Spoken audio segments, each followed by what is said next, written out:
Bom dia, boa tarde, boa noite, pessoal. Bem-vindos e bem-vindas a mais um vídeo aqui do canal Aleatório Giratório.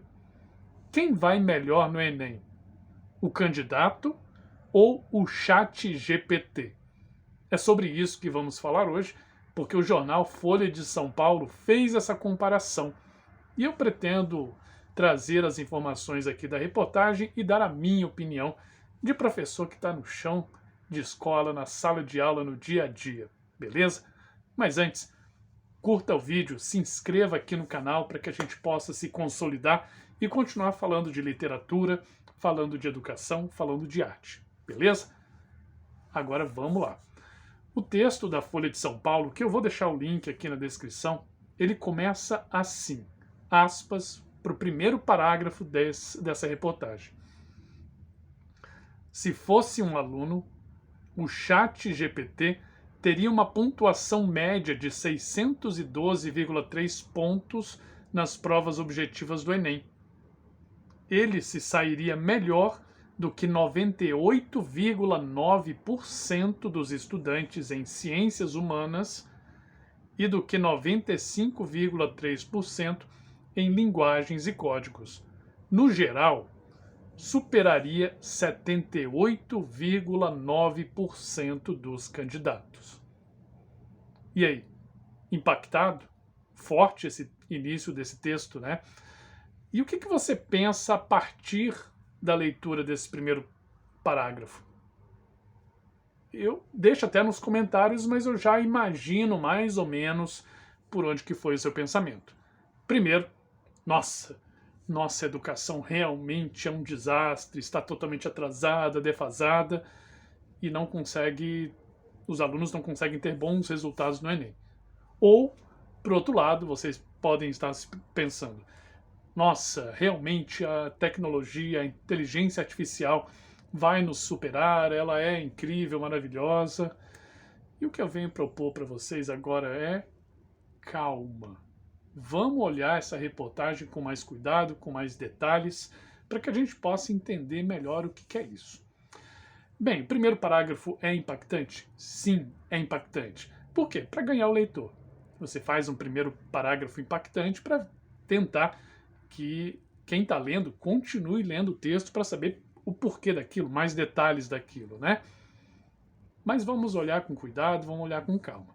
E antes da gente ir analisar esse trecho com mais calma, eu preciso falar de dois pontos aqui para a gente poder entender bem esse assunto. Primeiro, o que é o Enem? Bem, Enem, Exame Nacional do Ensino Médio. Foi criado em 1998, né? Já temos aí 25 anos de experiência do Enem. No início, como ele foi criado, realmente a ideia era avaliar o ensino médio, avaliar esse período da educação que já não é de hoje. O Brasil tem grandes problemas em elaborar um ensino médio de qualidade. Está aí toda a discussão sobre o novo ensino médio, toda a polêmica sobre o novo ensino médio. Em todo caso, o Enem ele tinha esse objetivo, avaliar realmente como era o andamento, como funcionamento ou não funcionamento do ensino médio. Com o tempo, né, foi se alterando, foi se modificando, e hoje a gente não pensa muito no Enem como um avaliador do ensino médio, e sim como uma forma de você conseguir ali uma vaga para o ensino superior, seja em instituições particulares, seja em instituições públicas. E o Enem é o que hoje? São duas provas em 2 domingos diferentes, eu ia falar sábado, mas na verdade são 2 domingos, um domingo numa semana, outro domingo na outra semana. Cada prova, cada dia você tem 90 questões e no primeiro dia você também tem uma redação. É uma prova de 5 horas e meia no primeiro dia e de 5 horas no segundo. E o público-alvo são os jovens, principalmente. Tudo bem, você pode fazer, qualquer pessoa pode fazer a prova do Enem, mas o público-alvo e o público que mais faz a prova são jovens. Segundo ponto que eu preciso comentar com vocês aqui, antes da gente analisar com mais cuidado aquele parágrafo que eu já li. O segundo ponto é, o que é esse tal de chat GPT? Você não tem nenhuma obrigação em conhecer ele. É uma inteligência artificial com base em criação de textos variados. Você dá um comando, ele cria um texto, você pode pedir para ele alterar o estilo, você pode pedir para ele alterar o formato, você pode pedir para ele, inclusive, mudar de idioma, traduzir ele para outro idioma. É uma inteligência artificial que foi lançada no final de 2022, mas que conta com um banco de dados até setembro de 2021. Então você tem um corpo de dados ali muito robusto, muito importante, mas outras atualizações já estão surgindo, provavelmente esses dados já vão ser atualizados.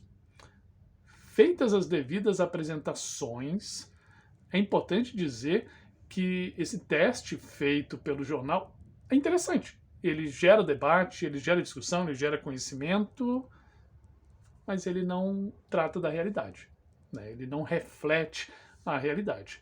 Vamos lá. ChatGPT respondendo o Enem ele respondeu o Enem com tempo cronometrado. O ChatGPT estava lá, ó, 5 horas e meia, ou um tempo menor, mas estipulado ali. O ChatGPT estava tendo pressão da família para ter uma boa nota, estava tendo pressão da escola para poder levar o nome da escola como uma boa escola, estava tendo pressão da sociedade ou pressão do próprio concorrente, para o próprio aluno ali em ter um bom desempenho. O Enem, o ChatGPT, ele precisou estudar isso ao longo de uma vida escolar para depois provar ali naquela prova que ele sabe, ele teve que responder ali 90 questões numa sala com outras pessoas que também estão disputando o mesmo que você disputa? É claro que não, né? Então, começo de conversas, condições de aplicação dessa prova são completamente diferentes. Além disso, né, o ChatGPT, como eu falei, ele tem um banco de dados muito extenso na sua cabeça, na sua inteligência. É como se você fosse aqui, com essa comparação que o jornal fez, tá competindo com alguém do filme Matrix, em que você não sabe algo, você faz o download ali da informação no seu cérebro e responde. Então, a gente tem que tomar cuidado com isso, né? O candidato do Enem, ele não é um robô. Ele não é um robô. A prova do Enem, inclusive, deveria ser repensada porque ela é muito extensa, ela é muito cansativa, são muitos e muitos e muitos textos que você tem que ler ali para responder aquelas questões, e chega num momento, eu não vou nem falar no final da prova, mas já para metade da prova para o final, você já está cansado, você já está você já não tem aquela energia, aquela concentração que você tinha no início. Eu costumo dizer para os meus alunos que a prova do Enem não é para medir se você sabe, é para medir se você aguenta. É uma prova extremamente cansativa. Para nós, humanos. Para o ChatGPT, obviamente que não. Por isso que essa comparação, como eu disse, ela é interessante, ela é curiosa, mas ela não representa a realidade. Só que tem um ponto aí. Apesar de toda essa informação, apesar dessa tranquilidade de responder os questionários, apesar de não sentir nenhuma pressão por resultado para poder fazer ou não, eu vou ler mais um trecho aqui para vocês. Mas apesar da inteligência artificial responder o Enem em uma outra situação, o desempenho entre as disciplinas, no entanto, é desigual. O robô vai muito pior em matemática, superando apenas 27% dos participantes do exame. Seu desempenho em exatas seria o maior obstáculo para ingressar em cursos disputados das principais universidades federais do país. E aí eu vou te dizer que eu fiquei surpreso. Não vou mentir, fiquei surpreso. Por quê? Porque o ChatGPT, apesar de ser uma inteligência artificial voltada para texto, ela lida com lógica, ela lida com mapeamento de regularidades, de padrões, para replicar e criar seus textos, ou seja, são lógicas matemáticas. E eu pensei que iria bem na matemática, mas não foi o caso. Foi mal em matemática. O que o jornal foi buscar para os especialistas diz do ChatGPT não ter ido bem em matemática? O jornal diz o seguinte, que para as questões de matemática é como se ela tivesse que usar uma linha de raciocínio para cada questão, desenvolver uma linha de raciocínio para cada uma isso dificultaria o trabalho da inteligência artificial, pelo menos até agora. Em comparação com ciências humanas, o que o ChatGPT teria que fazer é apenas usar o seu conhecimento armazenado, né, na sua inteligência artificial e aplicar. Então, enquanto matemática teria que desenvolver um raciocínio, na área de humanas, principalmente, é só pegar uma informação que ela já existe e aplicar. Isso explicaria, pelo menos segundo o jornal, essa diferença aí do desempenho em matemática. Eles até disseram ali que o desempenho em matemática seria o equivalente a uma pessoa que chutou a prova. Pelo menos para o ChatGPT. E isso me causou estranheza. Tá, mas e a redação? A redação aí, que é o bicho-papão dos jovens, não deveria. Mas é o bicho-papão dos jovens, eu sinto muito isso na prática, lidando com os meus alunos, porque é aquele momento que você tem que pegar a folha em branco, pegar um tema e desenvolvê-lo. Mas como que vocês acham que o ChatGPT foi em relação à redação? Eles pegaram o tema de 2021, que foi um tema que, inclusive, não foi simples, não. Abre aspas para o tema. Invisibilidade e registro civil. Garantia de acesso à cidadania no Brasil.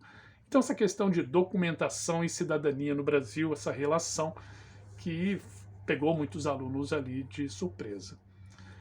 Tá, primeiro, de cara, o ChatGPT já escreveu mais do que 30 linhas.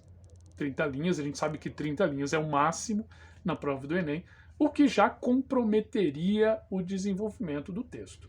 Mas teve mais. Olhe as aspas aqui de um corretor, um especialista que analisou o texto.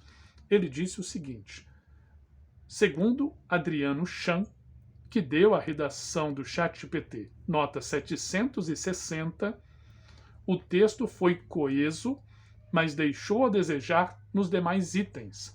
O professor aponta que o robô pecou em vírgulas e na construção sintática.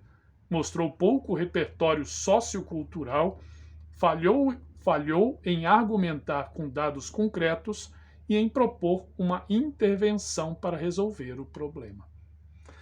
Basicamente, o que eu percebi com a leitura desse comentário aqui do especialista, do corretor, é que o ChatGPT, ele mais ou menos, ele sabe a forma, ele sabe a estrutura, ele tem as informações, mas ele não sabe conectar adequadamente. É como se você tivesse um monte de ingrediente bacana, gostoso, e não conseguisse fazer uma boa receita. Então, aparentemente, foi isso que os corretores viram na redação do Enem. Uma redação que funciona ali, início, meio e fim, mais ou menos, mas que não tem profundidade. A profundidade que precisa ter seres humanos, que vivenciam e que conhecem como funciona a humanidade.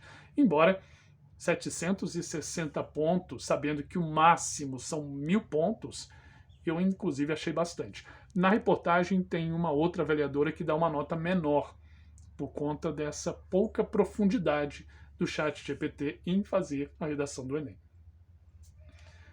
Bem, sobre isso tudo, né, sobre o ChatGPT responder o Enem, eu já disse. O jornal colocar ele para responder, bacana, a gente pode analisar, ler, aprender sobre isso, mas não reflete a realidade. Para a construção da redação precisa ter vivência, precisa ter humanidade. E essa é a minha posição em vários vídeos que eu já fiz aqui sobre inteligência artificial e educação. Nada vai superar a nossa inteligência humana, porque somos nós que conseguimos perceber nuances do dia a dia, perceber a arte, perceber a criatividade, realizar coisas novas. O que a inteligência artificial faz, como eu disse, é pegar padrões existentes e criar algo mais ou menos igual. Mas é a inteligência humana que cria coisas novas. Por isso, a gente precisa treinar a nossa humanidade, treinar a nossa inteligência, e isso é através de leitura, é através da arte, é através do estudo de qualidade, e aí governos façam o dever de vocês, porque assim não tem risco da gente ser superado, na verdade não existe esse risco. Embora, claro, como eu já coloquei em outros vídeos aqui no canal, muitos empresários e donos de empresas, se tiver uma oportunidade de substituir um trabalhador por uma inteligência artificial, tem um grande risco disso acontecer. Por isso, Vamos treinar a nossa inteligência humana, beleza? E vocês, o que acham disso tudo? O que acham dessa inteligência artificial e o resultado dela no Enem? Comentem aqui, vou gostar de ver. Beleza, pessoal? Tem outros vídeos aqui na tela para vocês assistirem. Assistam mais um, por gentileza. Curtam esse vídeo, se inscrevam no canal, compartilhem esse vídeo para que a gente possa se consolidar aqui no YouTube. Beleza? Abraço grande, se cuidem e até a próxima. Tchau, tchau.